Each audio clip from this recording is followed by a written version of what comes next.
Hey, welcome to Life After Nursing School. I'm your host, Caroline Dana, aka Nurse Coach Caroline, and I'm here to help you, the new nurse, thrive in your career. As a former nurse recruiter, nurse manager, and now your personal new nurse career coach, I'm obsessed with making sure you don't just survive your first couple of years at the bedside. I want you to absolutely rock them. From the challenges to the triumphs, I'll be right here with you, giving you the real-world advice and support that you need to shine. Whether you're in nursing school getting ready for life after, or you're already out there in nurse life feeling overwhelmed or even questioning your confidence, I've got your back. I'll be sharing tips, tricks, resources, and strategies that are just for you. We'll dive into everything from landing that dream nursing job to slaying imposter syndrome, and most importantly, how to keep that spark alive and stay the vibrant and amazing nurse that you are. So if you're ready to tackle the things nursing school did not cover, like how to build a career, trust yourself, and keep your passion strong, then get comfortable because we are about to dive in and make nurse life the best life.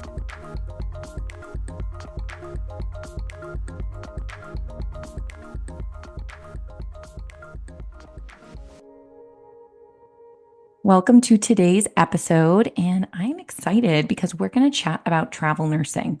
It's actually quite comical because I've never been a travel nurse myself, and on the contrary, I'm actually quite a homebody. But do not get that confused with not liking to travel. I do like to travel leisurely, but have never traveled for long periods of time away from home, and I'm not sure I would like that. But I have spent actually 2 years or close to 2 years of my career as a travel nurse recruiter. So I do know the ins and outs of the travel nursing industry from a logistical and behind the scenes standpoint. In this episode, I want to share what it means to be a travel nurse, some commonly asked questions, risks of traveling, and the pros and cons, or pros versus cons, of travel nursing. Before we explore travel nursing, please take a moment, stop whatever it is that you're doing, and rate the show on whatever platform you are listening in on. If you've listened to this show before, you likely know the deal. Rating and reviewing the show helps me to know that it is making an impact for someone somewhere and allows me to land future guests. I would be so grateful if you did this for me and the show. Okay, let's get into it. Many people think that travel nursing emerged during the pandemic, but actually it's been around since the late 70s and early 80s. It emerged in the United States as a response to nursing shortages, especially during seasonal surges in places like Florida and California, where hospitals needed temporary staff during tourist seasons or winter months. Of course, it grew in popularity during the pandemic because hospitals needed help and additional nursing support. Oh, and they were willing to pay a lot of money for travel nurses. So now that travel nursing has gained a lot of attention and awareness, I want to share the good and the bad of travel nursing. What you see from travel nurse content creators may just be a highlight reel, so let me share some behind the scenes in case this may be a career path that you're interested in. Okay, let's jump in and let's start with some basics. Travel nursing is a type of nursing where licensed nurses take short-term assignments or contracts, usually lasting 8 to 13 weeks in length. And it's usually in hospitals or healthcare facilities all across cities, states, and even different countries. These roles are typically filled through staffing agencies and are designed to help facilities manage staffing shortages, seasonal demands, and specialized care needs. Just a quick note so there's no confusion. In travel nursing, the terms contract and assignment mean the same thing. They're both used to describe the typical 13-week position a hospital or facility is looking to fill. Travel nurses often receive competitive pay, housing stipends, which are tax-free, travel reimbursements, and other great benefits.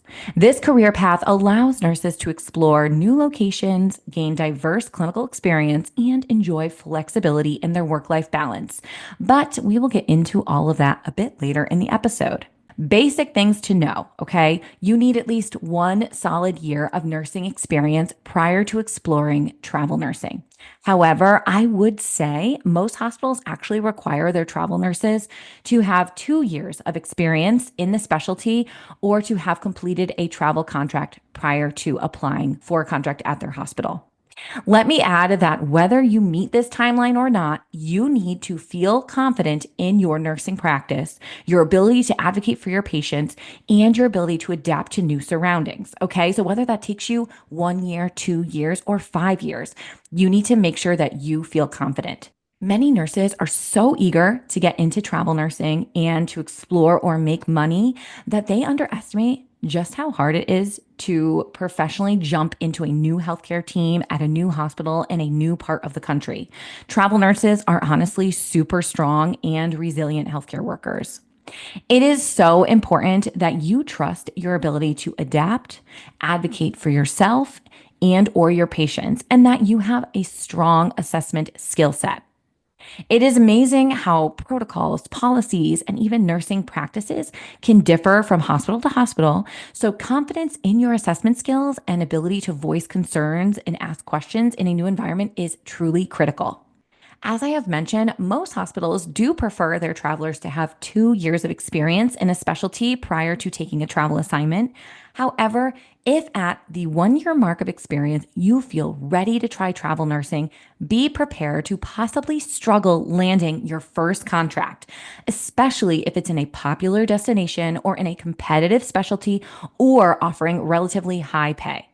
For example, if you are in a high demand specialty like Med-Surg Tele, willing to go to less popular states, you will probably not have as hard of a time landing your first contract with only 1 year of experience compared to a nurse in a specialty that is less demand like ICU, who maybe only wants day shift and they want to travel to Nantucket in the summer.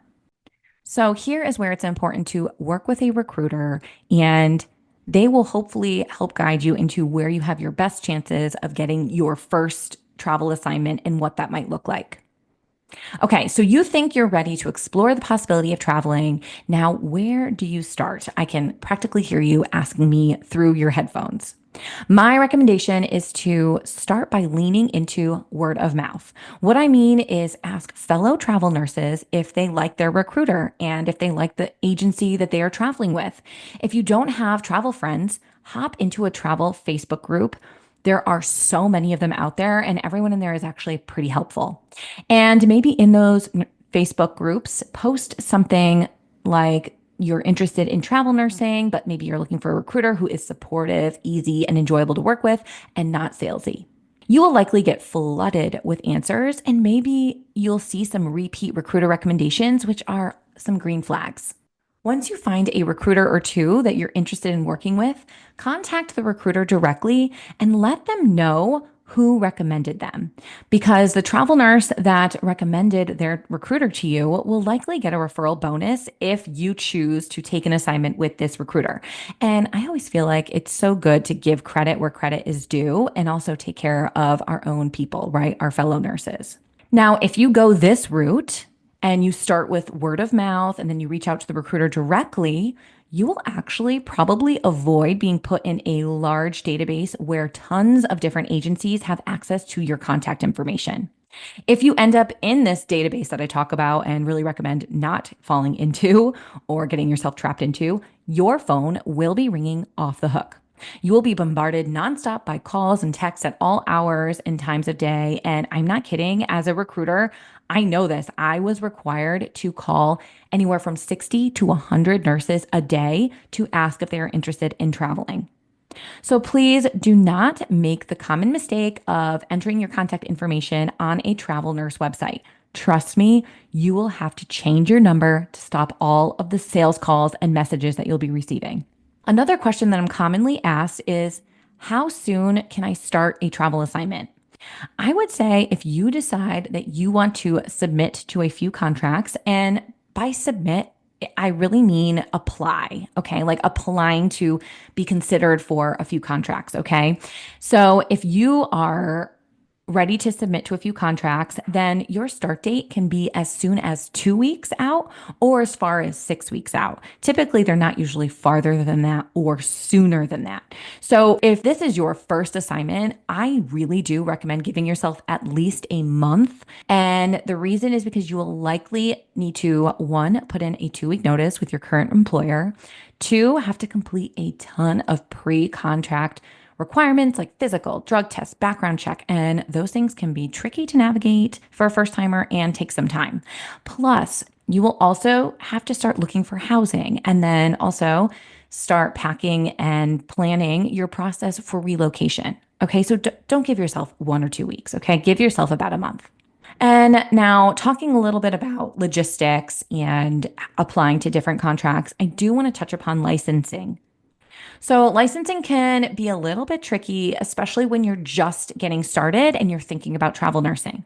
So, here's the deal: most states are part of what's called the Nurse Licensure Compact or Multi State License Program, but not all of them. Actually, 43 of them to be exact. Some states will stick to the single state license, and at least for now. So, for example, I live in Connecticut, and Connecticut is still a single state license, at least at the time of this recording. Whether you're eligible for a multi state license really depends on where you live. So let's start with those of you who live in a compact state or a multi state, okay? First thing I want you to do is head to your state board of nursing website, pull up your license and check whether you selected single state or multi state option when you're applying for your license. A lot of nurses, especially if you weren't planning on travel at the time that you applied for your license, end up choosing the single state option because I do think it's a bit cheaper. But if you do live in a compact state and you're holding a single state license, good news, you can usually convert it to a multi state license without much hassle at all. It's usually all done online. It takes a few days and there is definitely a fee involved, but I don't believe it's super outrageous. Once you're set up with a multi state license, you can then apply for contracts in a whole bunch of states. Like I said, as of January 2025, that is 43 states take part in this compact licensure program.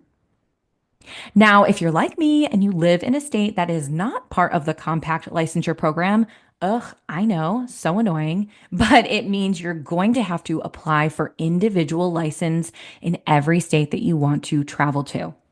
Every state board is different. Some are fast and some, like California, well, let's just say you'll need to pack your patience. Okay. It usually takes months to get your license from California. This is definitely something that you need to talk with your recruiter about. I know when I was a recruiter, I used to recommend the nurses that lived in a single state to maybe identify 3 states they wanted to travel to and apply for all of those 3 licenses so that we have them in our back pocket and we could continue to apply for different contracts in those states and have some options.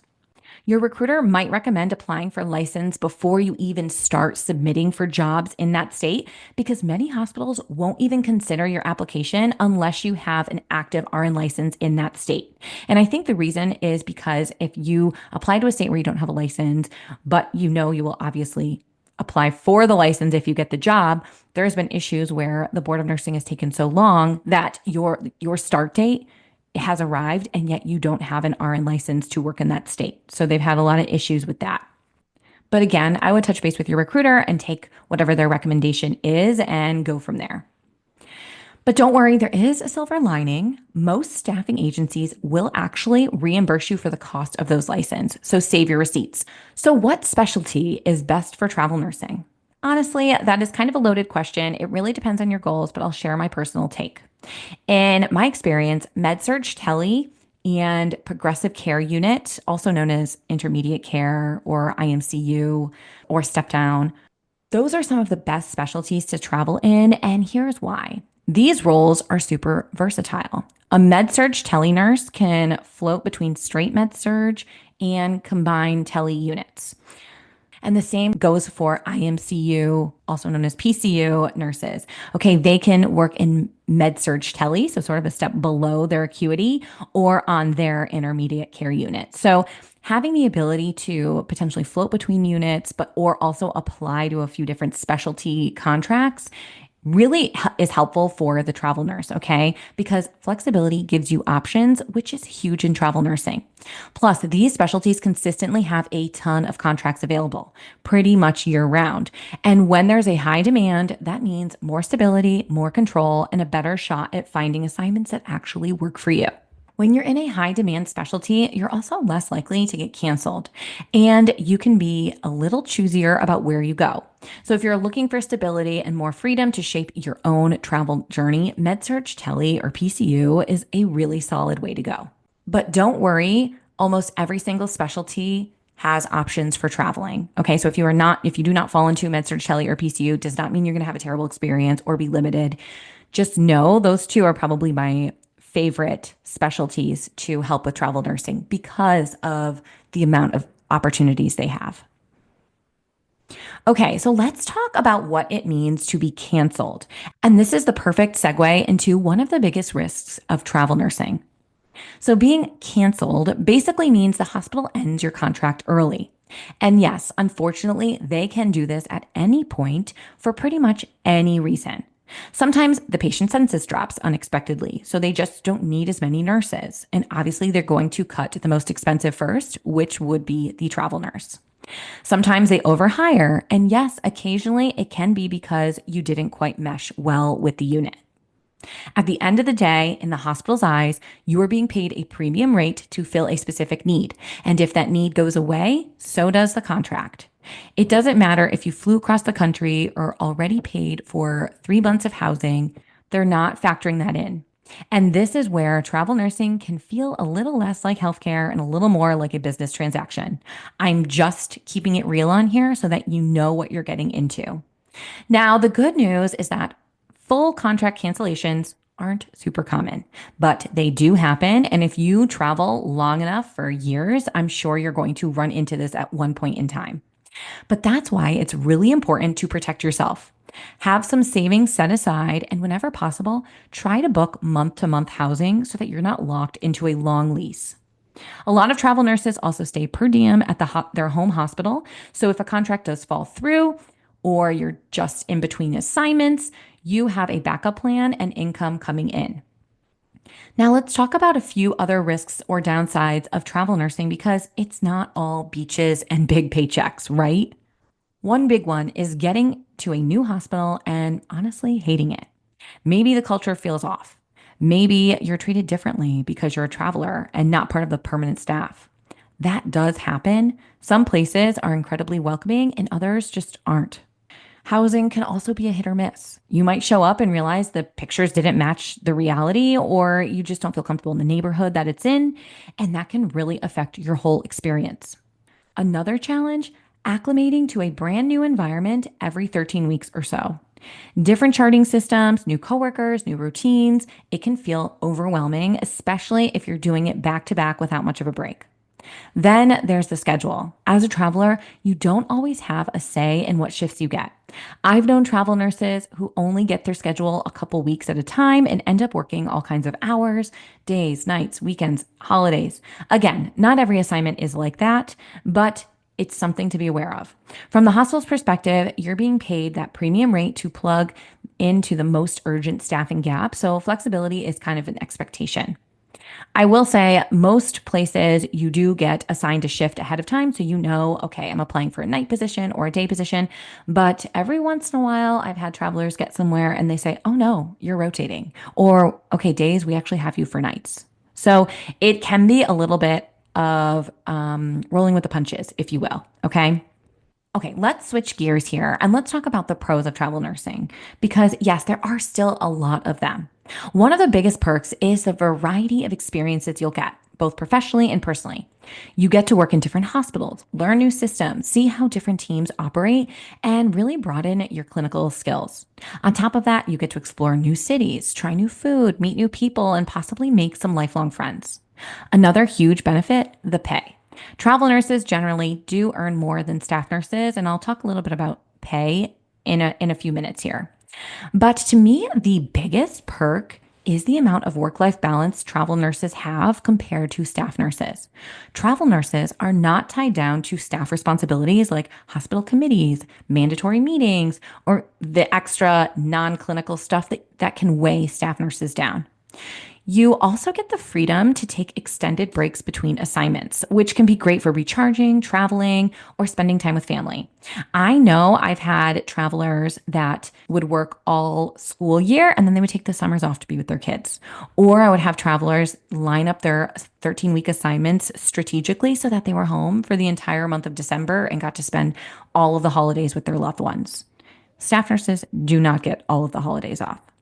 And the best part too is that if you end up in a toxic or less than ideal environment, it's just 13 weeks. Okay. That's it. You're not tied to the drama, the cranky coworkers, the unapproachable nurse manager, or even the patient population if it's not a good fit. After 13 weeks, you get to move on. And that's something staff nurses don't always have the ability to do. Okay. They're in it every day, long term. But as a travel nurse, just knowing there's an end date can bring a huge sense of relief and peace of mind. You can get through just about anything when you know it's temporary. Another pro we can't forget about or overlook is personal growth. Traveling solo forces you to become independent, adaptable, and resilient. That said, I've known quite a few travel nurses who became friends with other travel nurses on assignment and linked up and started traveling together from contract to contract, which honestly sounds like such a dream setup. Now, I want to address the question a lot of people are asking these days. Is travel nursing still worth it now that the pay has gone down since COVID? And the honest answer is it depends. During the pandemic, travel nurse pay skyrocketed. Some contracts were paying over $10,000 a week. I actually worked with a PICU nurse who took a $12,000 a week contract, then renewed for another 13 weeks at $9,000 a week, and then stayed on when it dropped down to $7,000 a week. She rode that wave for almost a year, paid off so much debt, bought a car in cash, and made some serious financial moves. But now things have definitely leveled out, okay? The market has corrected, and most contracts today fall somewhere between $1,500 a week to $3,000 per week. Still good money, but not those pandemic highs. It's also really important to know that in order to qualify for tax-free housing stipend, you have to prove what's called duplicating expenses. This means that you're paying for a primary residence back home while also paying for housing on assignment. So make sure that you do the math before jumping into travel nursing. Relocating isn't cheap, and with inflation, it's more important than ever to budget and know exactly what you're walking into. One more thing, okay? Higher pay isn't always a good thing.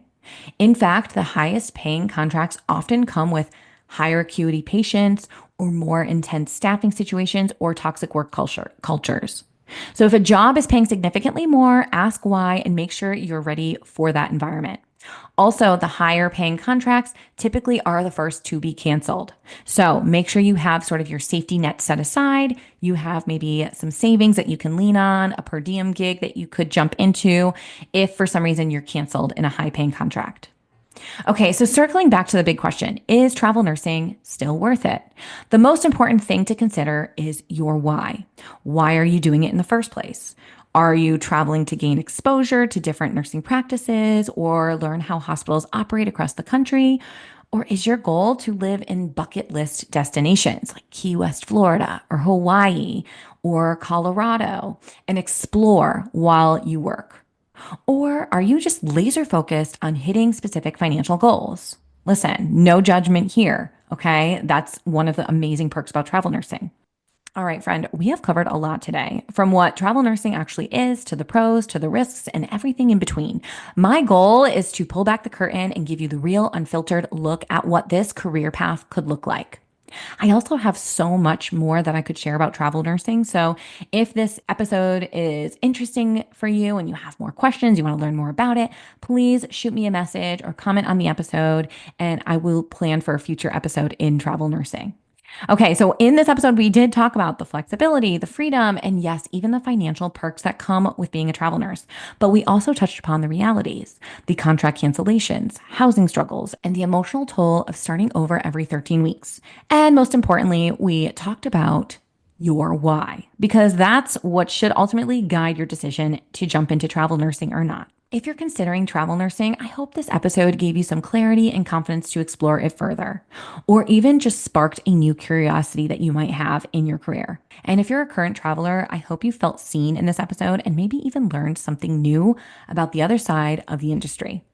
If this episode resonated with you, would you do me a favor? Send it to a nursing friend who might be curious about travel nursing, or maybe someone you want to travel with together. Or even better, take 30 seconds to leave a quick review on your favorite podcast platform. It means so much and it helps me reach even more amazing nurses like you. Thanks for hanging out today. And remember, take care of yourself. Keep asking those good questions, and I'll catch you in the next episode. And as always, I have one hand for me and the other for you. Signing off. Well, that's it for today's episode of Life After Nursing School. I hope you feel more confident and ready to tackle the challenges that come with starting your nursing career. Remember, the first year or two might not be easy, but with the right mindset, you can overcome anything. If you found value in today's episode, I'd love for you to hit that subscribe button so you never miss a future episode. Also, please consider leaving a review on your favorite podcast platform. It helps so much in reaching other new nurses like you. Thanks for listening, and remember, you've got this. Take care and see you next time.